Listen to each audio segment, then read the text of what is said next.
Ngiyabingelela bazalwane, ngiyabingelelwa zindlalifa zezulu, ngiyabingelela Christ Ambassadors. Ntambama egameni laJesu Kristu waseNazaretha. Kule video ngizokhuluma ke nge-unity of the church. Okay, last time ngikhulume ngemission ukuthi yini umsebenzi webandla. Before ngiqhubeke ngizocela uku-eda. Ngiyabonga kakhulu Moya because uyangikhumbuza sengiqedile ivideo and then bese yangikhumbuza some of the things ngijotted down ukuze ngizokwazi bazalwane ukuthi nginikhumbuze ngazo. Angizukuphinda ukuthi ngikhulume nge-training program okufanele yenzeke ukuze ibandla likhule lingami ndawonye.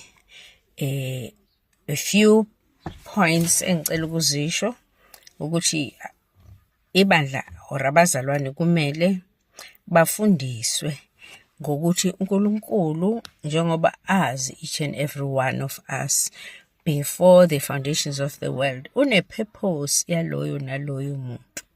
So enye yama-topics okufanele makufundiswa ifakwe uthola laphana uProverbs 19:21 lona uthi many are the plans, maningi amaplani enhlizweni yomuntu, amaplani kodwa i-purpose kaNkulunkulu egcinayo. So they need to be taught about the purpose. Number 2, masibheka lapha uma usifunda kuma-Acts chapter 2 from 33 to 44, umfunde nje wonke u-Acts izenzo, uyathola ukuthi kumele abazalwane lapho o abapostoli babehlanganyela ezintweni zonke. So ibandla likaKristu, the true church, kumele lifundiswe nangokuthi kumele lihlanganyele ezintweni zonke. Khombisa ini le ngikhuluma kahle ngobunye bomzimba kaKristu, unity of the church. So bahlanganyele ezintweni zonke umfunda lapha njengoba sengishilo. And then kumele futhi bafundiswe or bapreparewe, abafundisayo baprepare ibandla likaNkulunkulu ngokubuya kwenkosi uJesu ngohlwitho. Lapho inkosi uJesu yobuya ihlwithe abayo. Siyazi ukuthi izwi lithi those without spot or wrinkle. Kuyobe kuyibandla elihlangene. I think ngishilo last time ukuthi linye, one church. It will not be churches but those that are ready. But ke abazalwane they need to be taught about that. Ngoba nje uma ubheka lapha uJohn 24 verse 14 uyasho ukuthi this gospel, le gospel ye kingdom, kumele ifundiswe ezizweni zonke, then the end will come. Uyobuya ngoba selifundiswe kuphi? Ezizweni zonke. Namhlanje ke ngicela itopic ukuthi ithini, ikhuluma nge-unity of the church. Qalile ngathi what is the church? Ngathi yini umsebenzi webandla? Namhlanje ngicela ukukhuluma ke nge-unity of the church.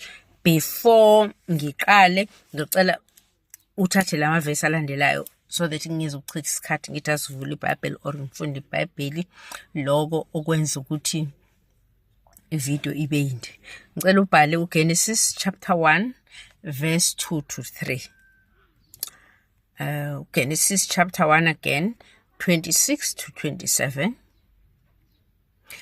Bese kuba u1 Corinthians kwabaseKorinte bokuqala chapter 1 verse 10.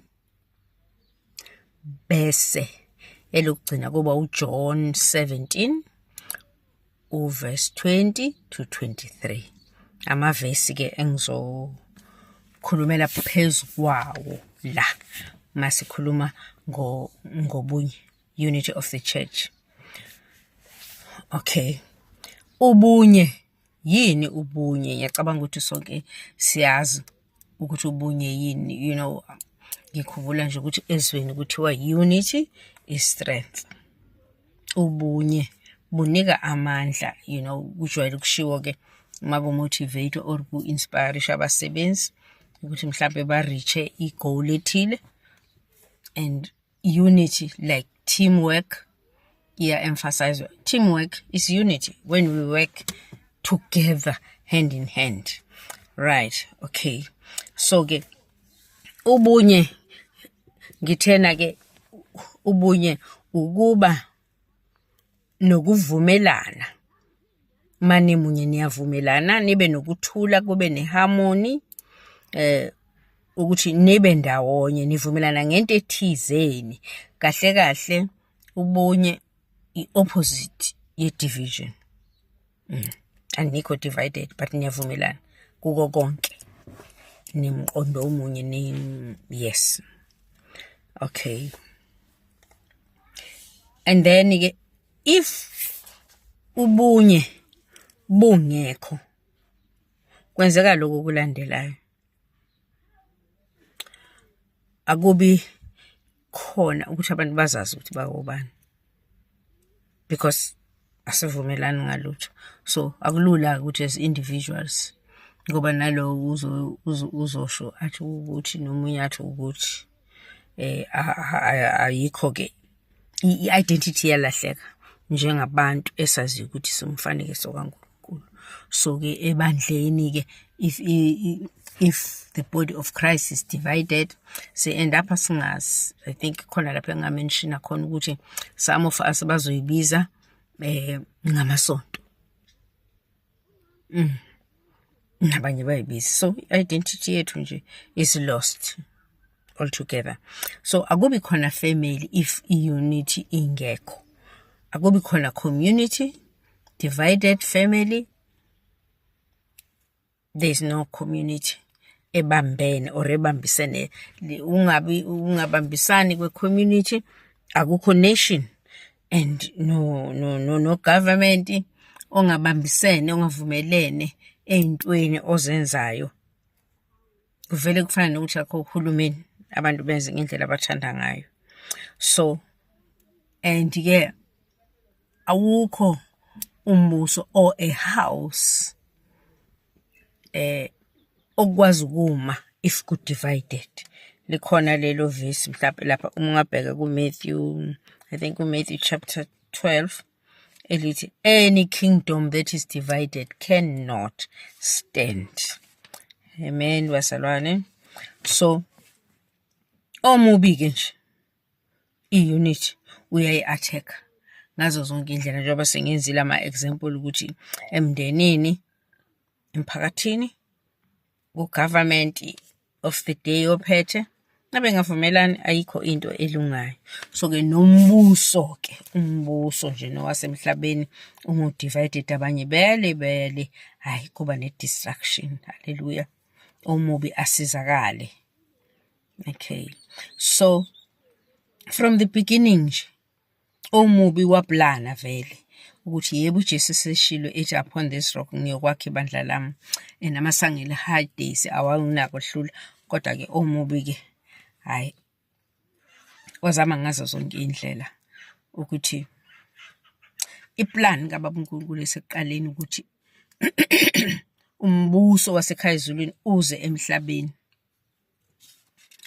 Wayitshela nje ukuthi akuzukwenzeka lokho, wadistorta izwi likaNkulunkulu, wadistorta izwi likaNkulunkulu, wahijacka kahle kahle ipurpose leyo uNkulunkulu ayenayo enhlizweni yakhe, enhlizweni kanye nasemqondweni wakhe. Okay. So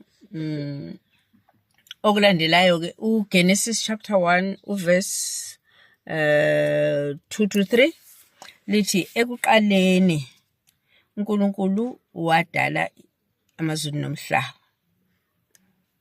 Okokuqala sikhuluma ngobunye bomzimba kaKristu, okay? So kuleli verse ke lithi God created heavens and earth. Number 2, kuthiwa umoya, the spirit of God. The spirit of God was hovering over the waters, and God said, let there be light. Okay? Number 1, niyayibona lento ye-unity. In the beginning, God created. The spirit was hovering over the face of the earth, and then God said, let there be light. 3 in 1. Okay? And then to keep the unity of the church, i-concept esamqoka i-identity. You know, man is a spirit living in the humus or dirt body and have a soul. Man is a spirit, uphila in the body and have a soul. Man, spirit, soul. Now, the soul has the mind, or umphefumulo, unengqondo, unama-emotions, ama-feelings, imizwa, bese kuba i-will yokuthi ukwazi ukukhetha, ube ne-ability yokukhetha ukuthi ufunani. Ngithini-ke?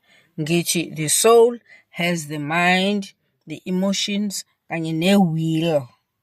3 things that are in unison.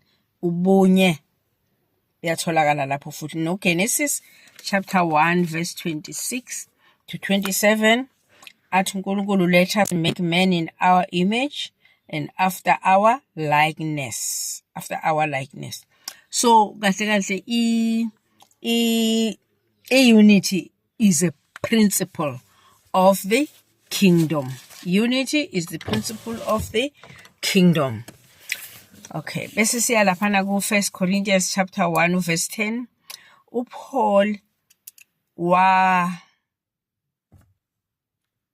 khuluma namaKristu aseKorinte ewatshela okulandelayo ukuthi kumele bavumelane. Niyakhumbula ngithe ubunye ukuvumelana in whatever thing.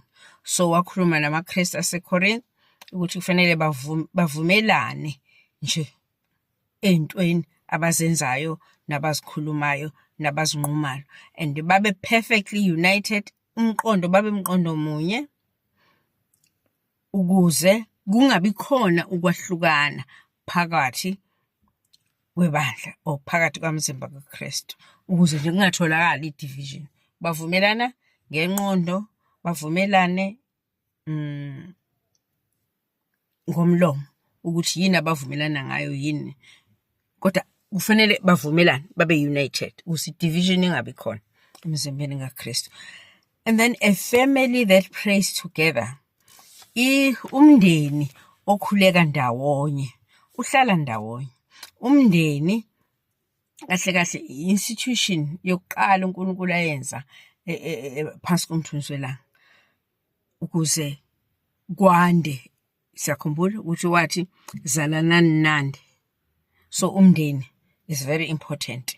Angisho ke lemndeni ke manje esikhona ukuthiwa o co-parenting, o single parent imndeni, kube o same sex couples, angazi bashade. Akuwona ke umndeni ngikhuluma ngawo according to God's will and God's word. Yini umndeni wesilisa nowesifazane ukuze kuzalane kwande. And then ifamily ke united, leyo family iyakwazi ukumelana nazo zonke izinto ehlangabezana nazo, basupportane whatever challenge, ba-encourageane. Why? Because they are united.